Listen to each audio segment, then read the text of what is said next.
So yung binabantayan po nating low pressure area dito sa loob ng ating Philippine Area of Responsibility ay huling namataan sa line 390 kilometers east ng Kasiguran, Aurora.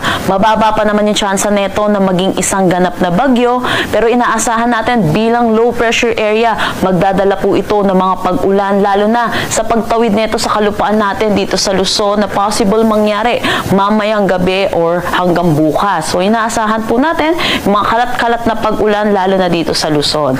Hindi rin natin inaalis ang posibilidad na ito'y maging isang ganap na bagyo over West Philippine Sea.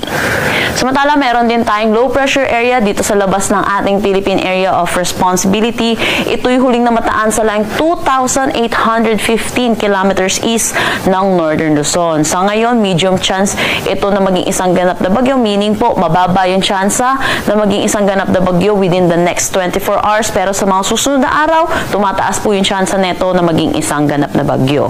Hindi rin natin inaalis ang posibilidad na ito'y pumasok ng ating Philippine Area of Responsibility. Pero sa ngayon, wala naman itong direktang epekto sa anumang parte ng ating bansa.